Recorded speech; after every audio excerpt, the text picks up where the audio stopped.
અત્યારે આપણે ઊભા છીએ સાયલા તાલુકાના શિરવાણિયા ગામના ખેડૂતની વાડી.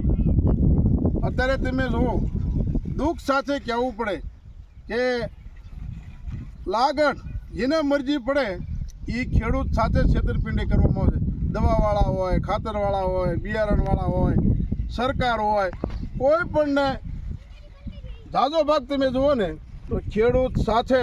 કારણ કે ખેડૂત ભોળો માણસ અહીં જે અને અભણ વધારે છે. જો હમણાં શિક્ષિત હોય તો છેતરાય નહીં. હવે આ તમે જો આ ગમી આવી અને આવી થેલીઓ ડુપ્લિકેટ ખાતર ભટકાઈ જાય છે અને નો છૂટકે. આ જવાબદારી તમામ ભાજપ સરકારની હોય છે કે ખેડૂતોને સમયસર વીજળી આપી, સમયસર બિયારણ પૂરું પાડવું, સમયસર ખાતર આપવું. હવે આ જ્યારે સિઝન હોય ત્યારે ખેડૂતના હાથમાં પૈસા હોતા નથી. કાં એમને કોઈ પ્રસંગ કર્યો હોય, કાં મકાન બનાવ્યા હોય, કાં ઉછી પાછીના કરી, અને એક તો આ મોંઘવારીએ માજા મૂકી હોય. ખેડૂતના ઘરમાં સમયસર પૈસો હોતો નથી. જ્યારે ડીએપી હોય બજારમાં ત્યારે ખેડૂત પાસે પૈસા હોતા નથી, અને જ્યારે પૈસા હોય ત્યારે ડીએપી મળતું નથી. અને વારંવાર તમે જુઓ, બધા સાયલા તાલુકો હોય, ચોટીલા તાલુકો હોય, સુડા હોય કે થાનગઢ હોય, મૂળી હોય, તાલુકે ખેડૂતની આ જ પોઝિશન છે. દુકાને એગ્રો ખેડૂત રખડતા હોય છે, 2-3 ધક્કા. અમુક વિસ્તારમાં તો રાતે 1 વાગે અને દુકાને આવીને સૂતા હોય છે. આવા કિસ્સા મેં જોયેલા છે. કારણ કે એક ડીએપીની 2 થી 5 થેલી લેવા માટે. પણ સરકારને કોઈ દી એમ ન થયું.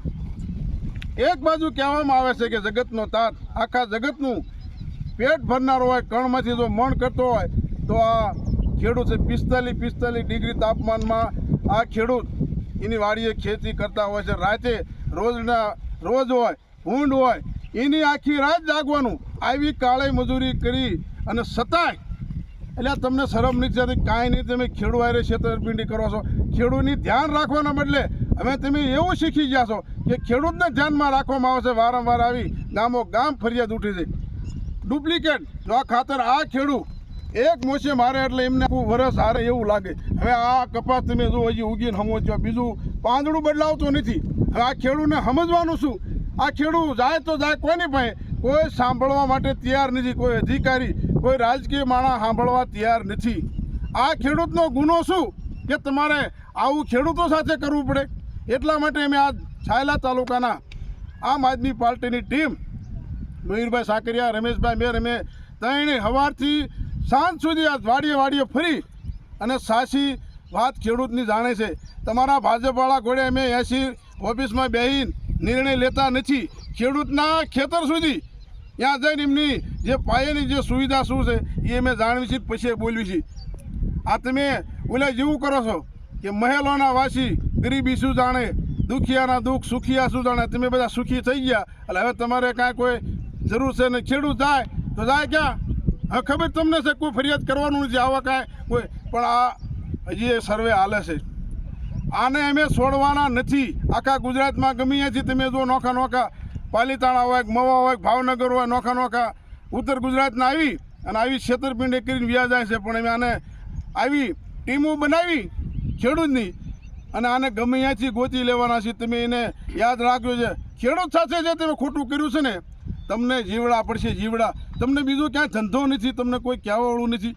આપણે સીધા ખેડૂતને જ પૂછીએ, અમે કહેવી એમ નહીં. અમે બોલવી એટલે તમને એવું લાગે કે આ તો ખાલી માત્ર ને માત્ર રાજકારણ કરશે.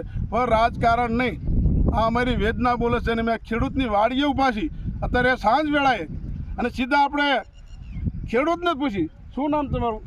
ગોવિંદભાઈ ગોબરભાઈ ધોરિયા. તમે આ ખાતર લીધું કયા સમયે લીધું? 2 મહિના પહેલા લીધું. ત્યારે તમે તપાસ કરી ક્યાંય ડીપી મળતું ના છૂટકે લેવું પડ્યું? ના છૂટકે લેવું પડ્યું. હા, તમે જો આ ખેડૂત બોલે છે, એમ નથી કહેતા. આ ખેડૂતની વેદના કહે છે. દુકાને ફર્યા છતાં ન છૂટકે ઓરિજિનલ સરદાર ડીએપી ન મળ્યું એટલે મારે નાખવું પડે. અત્યારે વારો આવ્યો. પણ અમે સરકારને એક જ વિનંતી કરી છે કે તમારે સર્વે કરાવવું હોય તો કરાવી લેજો. આ ખોટું નથી. ખેડૂત કોઈ દી ખોટું બોલે નહીં. વાડીએ તમારા જે ગ્રામ સેવકો જેને તમારે કહેવું સર્વે કરાવી અને પૂરેપૂરું વળતર મળે એવી અમારી લાગણી માંગણી છે.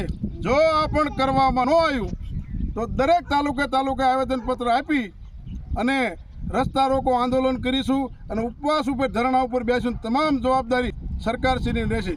જય હિન્દ, જય જવાન, જય કિસાન. જય કિસાન.